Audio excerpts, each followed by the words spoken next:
Salut les Vikings, on espère que vous allez bien en attendant nos prochaines vidéos sur la pêche du bar ou en eau douce. Voilà notre second quiz qui a nécessité beaucoup de boulot pour vous divertir. Un grand merci à Mork avec toutes ses idées créatives. Il a passé un temps fabuleux sur ce quiz pour toutes les recherches, le montage. Donc vous n'hésitez pas, vous partagez, vous likez, vous mettez des commentaires, vous mettez vos résultats en commentaire. Ça nous fait remonter un petit peu dans l'algorithme de YouTube. Alors le rappel du concept pour les deux du fond qui n'étaient pas là. Donc vous avez une série de questions, ici il y en a 30, c'est un gros quiz. Vous répondez aux questions grâce aux 4 réponses proposées, des réponses sérieuses, des réponses un petit peu moins sérieuses, et puis des explications surtout. Donc vous pouvez apprendre des trucs, vous pouvez vous amuser. C'est parti, à vous. Première question. À partir de quelle température l'eau rend-elle le bar plus actif à peu de profondeur, voire en surface? A. 12, 13 degrés. B. 14 degrés. C. 15, 16 degrés. Ou D. 17 degrés.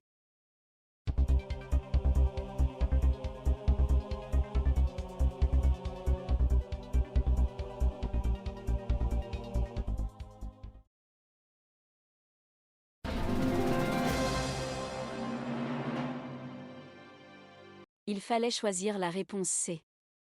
Le bar sera du coup plus sensible aux leurres de surface, leurres à bavette courte ou toute autre animation sous la surface à partir de 15, 16 degrés.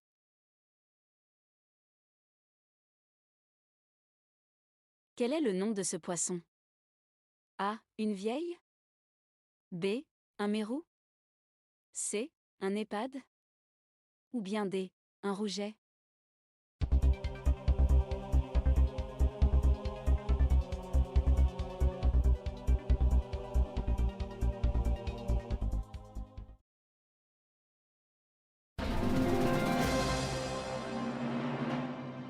La bonne réponse est la A. La vieille est un poisson de la famille des labridés qui vit dans les roches. Elle se nourrit de coquillages et arrache nos leurres souples d'un coup de mâchoire. Question suivante. Laquelle de ces espèces de maquereaux n'existe pas? A. Le maquereau roi. B. Le maquereau solitaire. C. Le maquereau espagnol. D. Le maquereau bâtard.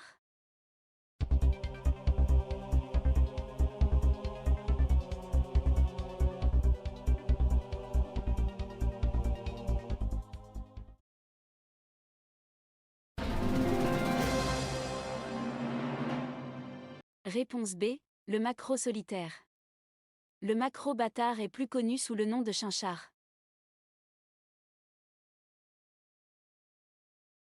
Quel est le sens le plus développé du bar? A. L'ouïe. B. Le toucher.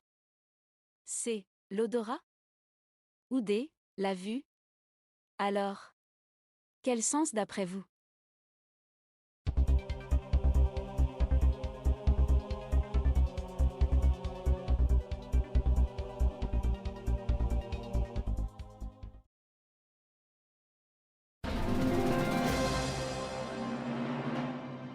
Réponse A bien sûr. L'ouïe est en effet très développé chez le bar. Il peut entendre à 15-20 mètres et il sera curieux de vérifier ce qui cause ce bruit. D'où l'efficacité de certains leurres sonores. Concernant la vue, c'est généralement la brillance qui attirera l'attention de notre poisson préféré. Mais au fait, d'où vient le nom du bar? A. De ses vacances à Ibiza. B. Du grec ancien, pour signifier la voracité de ce poisson. C. De vieux contes. Bar étant une abréviation de barbare. Ou D. Du germanique. Bar signifiant pointe en rapport avec les dangereuses épines de sa dorsale.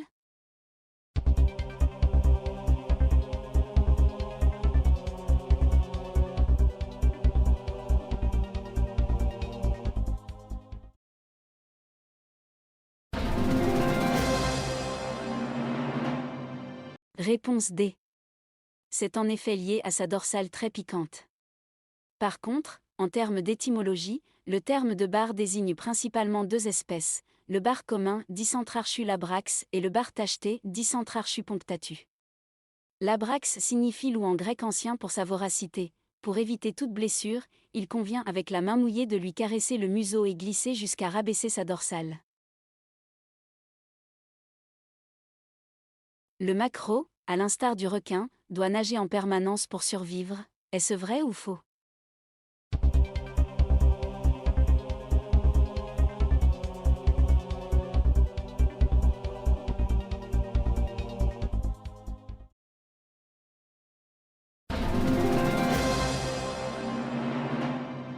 C'est vrai.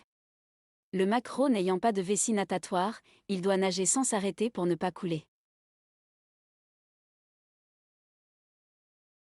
Les poissons de mer osseux ont besoin de boire beaucoup d'eau pour s'hydrater. D'après vous, est-ce vrai ou faux?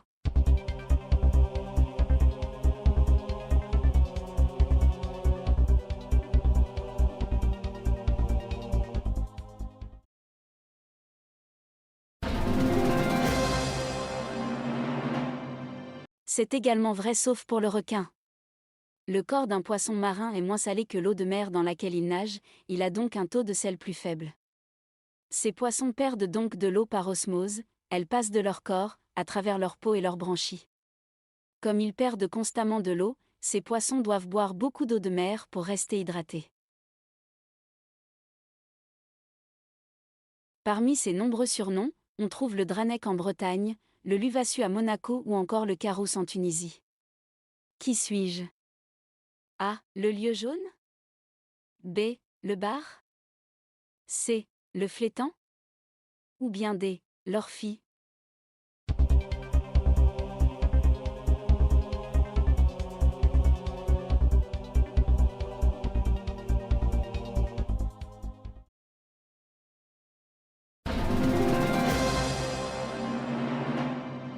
Réponse B. Le bar. Et oui, et on dit aussi la loubine en Vendée, le loup dans le Languedoc et en Méditerranée, etc.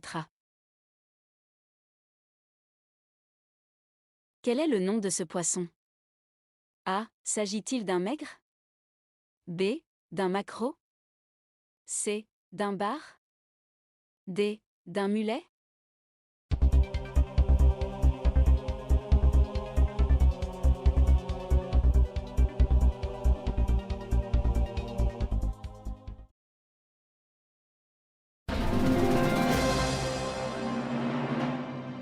D. En effet, il s'agit bien d'un mulet.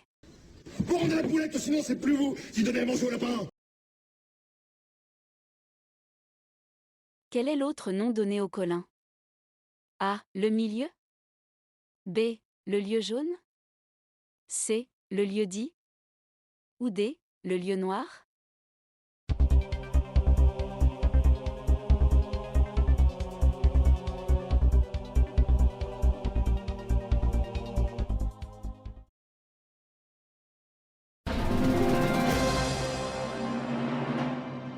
Il s'agit bien de la réponse D, le lieu noir.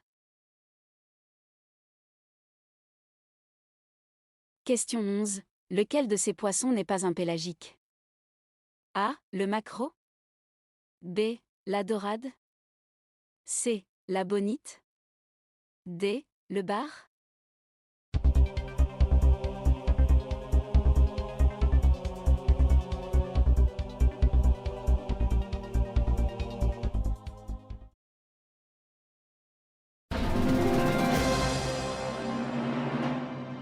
Il fallait choisir la dorade.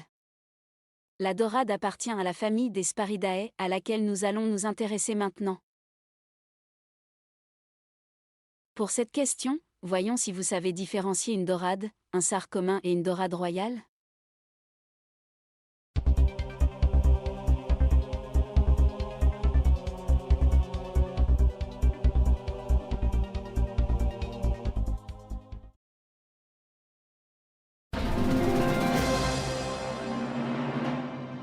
Nous pouvons reconnaître en première la dorade royale, argentée avec une marque jaune près des yeux, puis la dorade grise plus sombre. Enfin, le sar commun revêt des rayures comme les perches. Quelle est la taille maximale que le bar commun peut atteindre? A. 80 cm. B. 90 cm. C. 1 mètre. D. 1 mètre 10.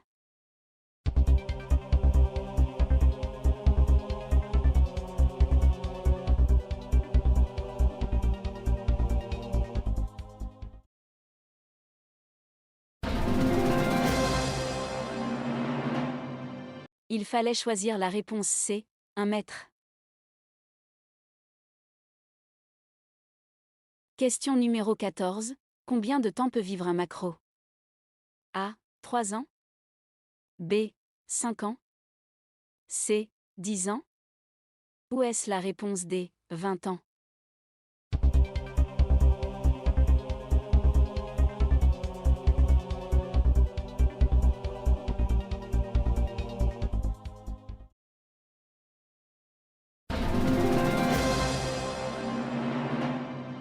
C'est la réponse D. Le maquereau est un poisson qui a une longue durée de vie.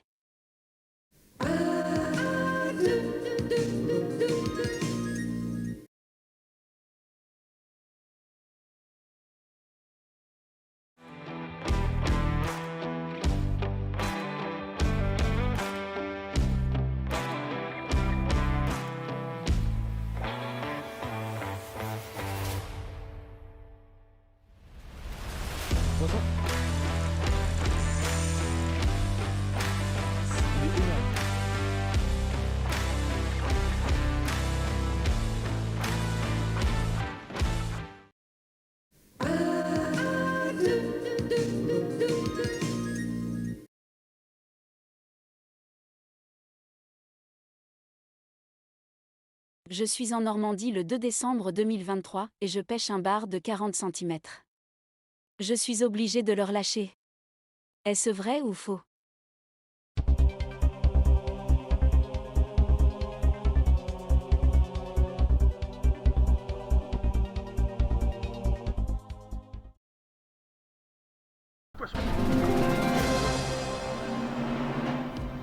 C'est vrai.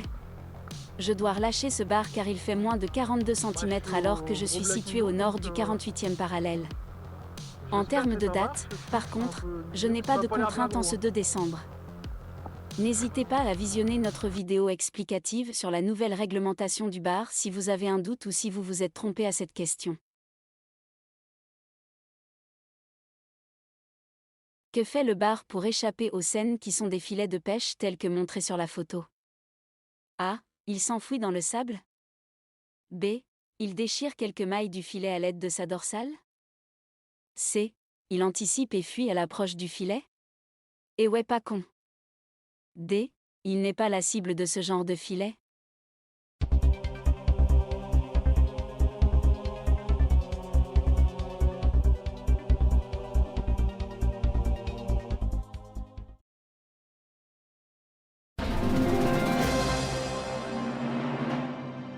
Il fallait choisir la réponse A. Le bar est en effet capable de s'enfouir dans le sable pour échapper à une scène.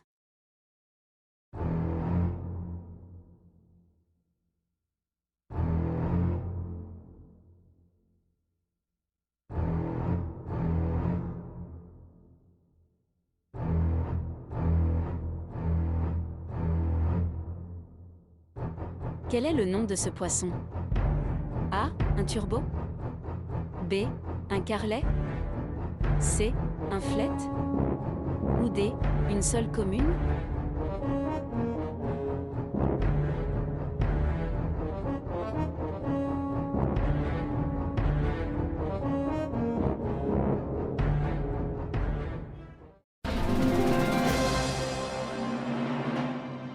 Réponse A. Le turbo présente une forme arrondie tirant sur le losange et possède des tubercules osseux sur le dos qui sont en fait des écailles transformées. Il dispose d'une grande gueule et d'une ligne latérale très incurvée. Il peut mesurer 1 mètre pour 15 kg. Quel est le nom de ce poisson? A. Un turbo. B. Un carlet. C. Un flette. Ou D. Une seule commune.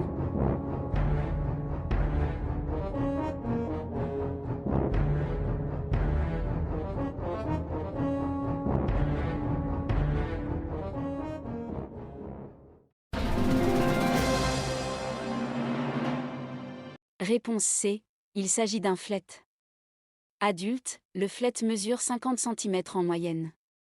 Ce pleuronectidé présente lui aussi une forme quadrangulaire comme la limande et la plymée, sa robe est plus sombre et il possède des tubercules à la base des nageoires dorsales et anales. Quel est le nom de ce poisson? A. Une seule commune. B. Un carlet. C. Une limande. D. Une barbue.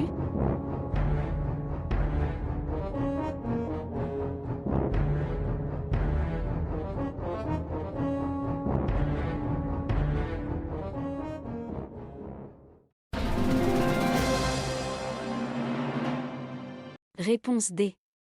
La barbue. Proche du turbo, la barbue s'en distingue par un corps plus ovale et une peau lisse, sans tubercules. Pour s'assurer de l'identification de l'espèce, caressez le dos. S'il est lisse et sans point dur à travers la peau, c'est une barbue.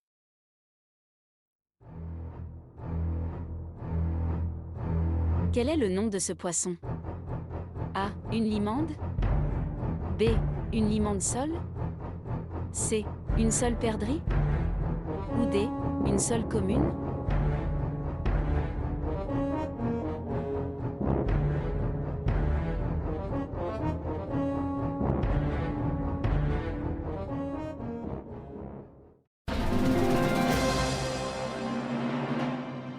La bonne réponse est D. C'est une seule commune.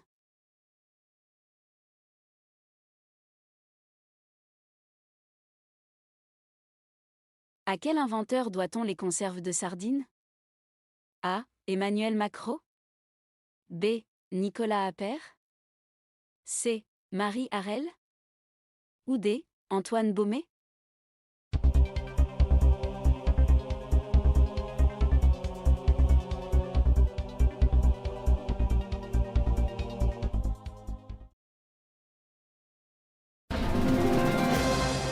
C'est une invention que l'on doit à deux Français. D'abord, Nicolas Appert qui met au point en 1795 la technique de la conservation de nourriture qui porte son nom, l'apertisation.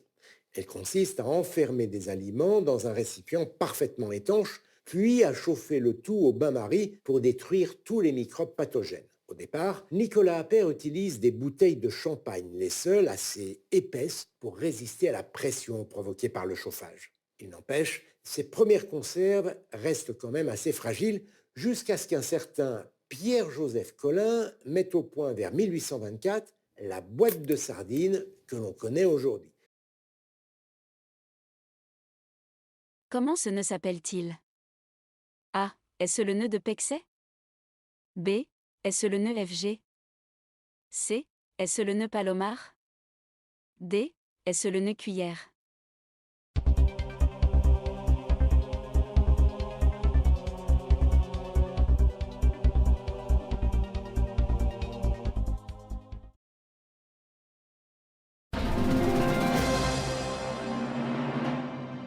Réponse C. Il s'agit du nœud Palomar.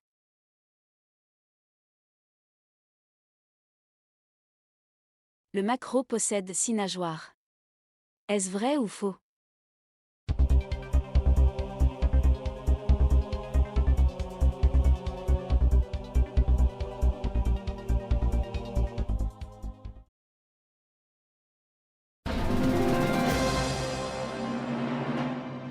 C'est faux. Le maquereau possède 5 nageoires. Un stickbait est un leurre de surface. Est-ce vrai ou faux?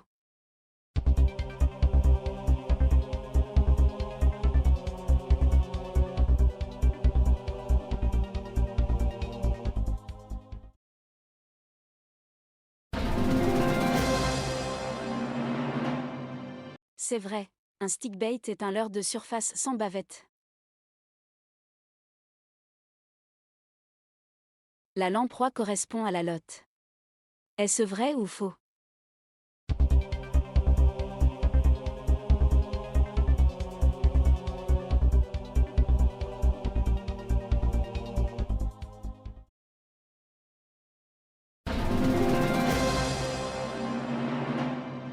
C'est faux. La lotte correspond à la baudroie et non à la lamproie. Le grand cormoran, véritable fléau, peut ingurgiter jusqu'à 17% de son poids par jour en poisson. Est-ce vrai ou faux?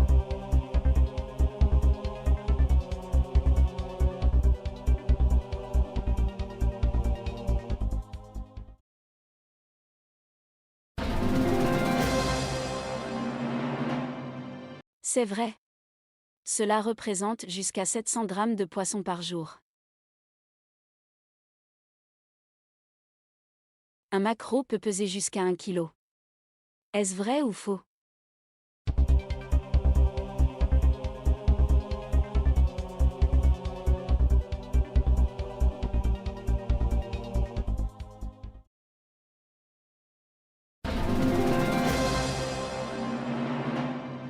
C'est faux. Le poids d'un maquereau ne dépassera guère les 800 grammes. Le rouget grondin a la capacité de marcher sur le fond marin. Est-ce vrai ou faux?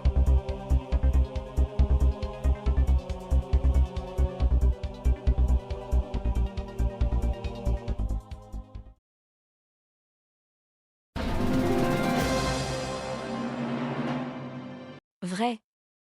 Les nageoires antérieures pectorales du rouget grondin se terminent par 3 à 4 fortes épines terminales qui lui permettent de prendre appui sur le fond pour se déplacer. Avant-dernière question, quel est l'apport en énergie du bar au 100 grammes? A. 96,4 calories pour 100 grammes. B. 115,4 calories pour 100 grammes. C. 124,7 calories pour 100 grammes. Ou bien D. 137,2 calories pour 100 grammes.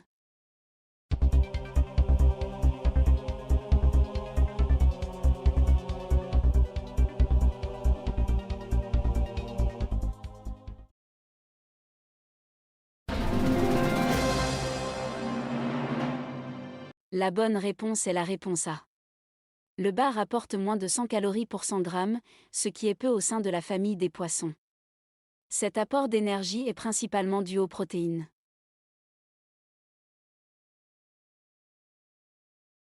Combien de points fait bar moucheté au Scrabble? A. 17 points. B. 19 points. C. 22 points. Ou enfin D. 23 points.